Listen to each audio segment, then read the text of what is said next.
If you've paid attention to my channel over the last few years, you may have noticed something. I love building Lego mechs. I've built some big mechs, small mechs, and loads and loads and loads of other mechs in between. Wait, hang on a minute. I've never built any big mechs. Let's change that. And when I'm talking big, I'm talking $500 UCS Hulkbuster big. Yeah, I'm gonna need a bigger turntable. But just how big was I going to build it? That's when the idea came to me. What if I built a Lego mech so big that instead of having a regular minifigure pilot the mech, I had a mech piloting the mech. A mech within a mech. This is mechception, baby. Now, I've never built anything quite like this before, so I wanted to make it as simple as possible. So I'm gonna base it on an official Lego set. And I was naturally drawn to the Star Wars mechs because, believe it or not, this was at one point an exclusively Lego Star Wars channel. But which of the 5 was I going to upscale? Now, I'll be completely honest with you, I've been working on this project for so long now that the 2 most recent mechs had not released by the time I'd started this, so it was down to the final 3. And as I said, I wanted to make this as simple as possible. I'm going with the Stormtrooper. But in all this time of me building this mech, I realised that it just would not stand on its own, so I had to build it a stand. So let's get that base together. You can see I've already marked out the area that I want the feet to sit in, and I've got it at this weird kind of angle by using some wedge plates. I'm accenting the dark grey with black, light grey and some trans red that I've made for this laser door, and I've also included a bunch of these pipes for some more detail. Adding on the next section of wall, you can see my light reflect a bit too strongly on it, and I've decided to make both of the walls slanted so it draws your eyes to the mech that's going to be in the middle. I put on the final bit of the back wall to show this thing's real height, and then finished up the corners to kind of hold the whole thing together. I finished up the base using a bunch of these 6x5 panel pieces to really give it a mechanical look. I really wanted to give the whole base kind of the suit up aesthetic from the Pacific Rim movies, but make it a bit more Star Warsy. Finished it off with a couple of other printed pieces from some different Star Wars sets, and also kind of created this little backstop that the mech can lean against so it doesn't fall forward. When figuring out the size of my mech, it would of course make sense to do the torso first, so I could fit the mech into it and then build around that. But I decided to start with the feet instead because they're rectangular and easier to build. So these were the kind of shapes I was deciding between, and I ended up going with this one in the middle just because it meant that each stud of the official set would equal to 4x4 studs in my upscaled version, and just being able to replicate it stud for stud as easy as possible. And if I went for the biggest size, the mech could probably hold a small child, and I don't have enough parts for that. So we start with the base of the foot, which is a dimension of 8x20 studs. And on top of that we whack on the foundations for the white section. I recreate the back bracket of the foot using this section, which includes a lot of snot bricks as well as some reverse building to kind of get everything going in all the directions I need it to, before moving back to the front of the foot, where I'm particularly proud of how I did this grill plate. Even though it's very simply built, I just think it looks quite satisfying, before plating it off, which kind of gave it that nice angled look, as well as adding the little bump, meaning the last thing I had to do was tile it off. Now, if you look at the joint that's going to connect this to the leg, I had to figure out how to scale up the mixel joint so that they'd be able to take the weight of this massive build. It would truly be the make or break of this model, quite literally. And my moronic brain looked at the mixel joints and thought, one just won't do it. So how about 2? That'll probably work. Spoiler alert, they don't work. Add on another, and there we have it, a complete set of Stormtrooper shoes, which fit lovely into these nice designated areas. Onto the legs. So to recreate the awkward angle of that leg joint piece, I thought what better to use than that exact piece itself to recreate the perfect angle. Yes, this is what's going to be holding my legs and arms together. I'm quite shocked that any of my builds stay together whatsoever. But anyway, I finish off the centre joint in the leg before I start to expand it upwards and downwards.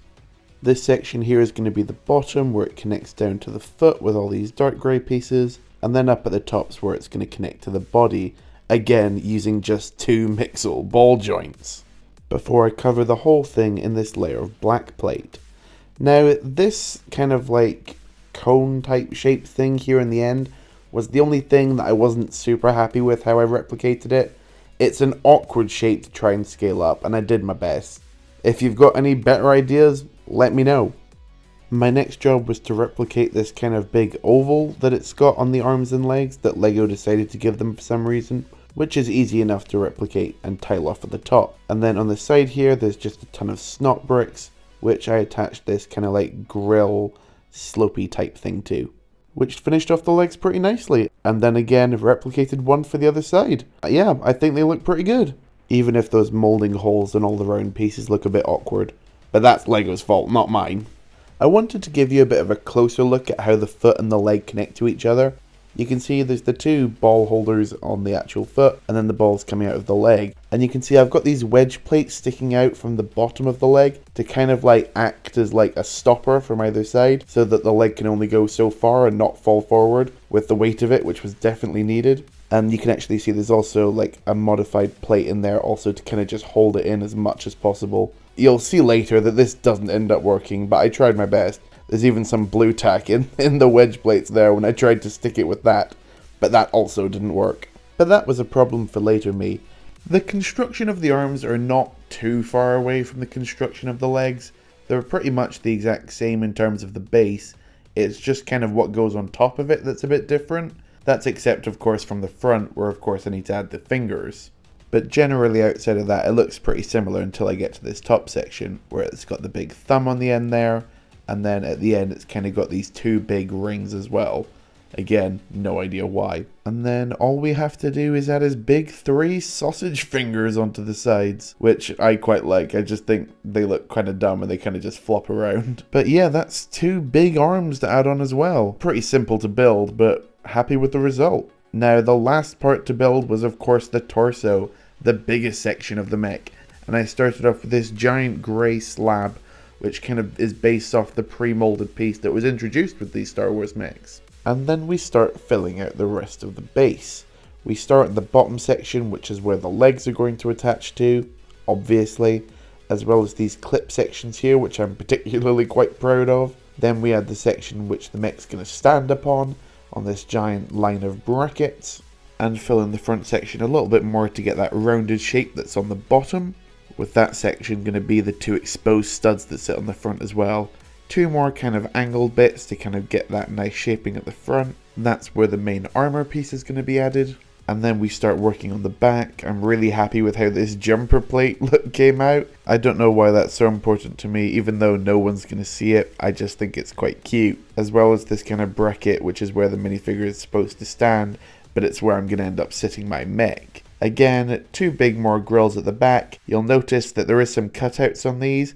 That's because I need to fit the mech in there, and that space needs to fit these really wide shoulders. And I think this shows that overall, I didn't get it too far off with the scale, even if the head's a little small. Here you can see is my recreation of the main chest plate with that, like, Imperial logo in the middle.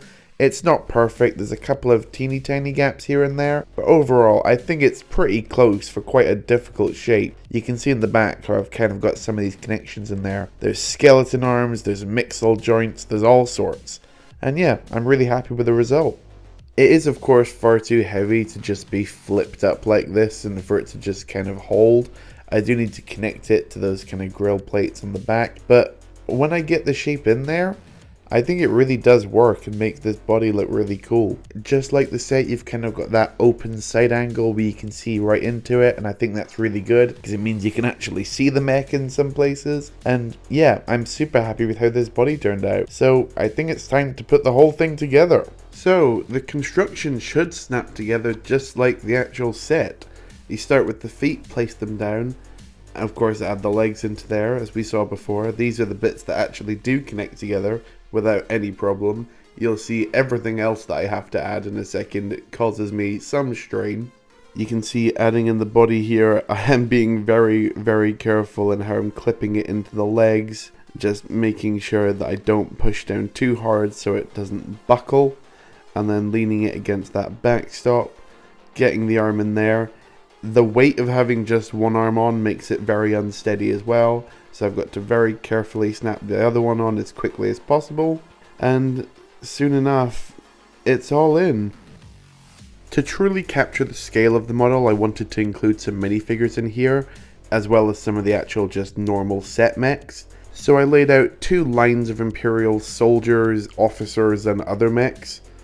And then this little build, which kind of makes it a ribbon cutting ceremony, as if the Empire is showing off its newest big bad weapon, and it's being ribbon cut by Darth Vader with his lightsaber. It doesn't make a lot of sense, and it's kind of dumb.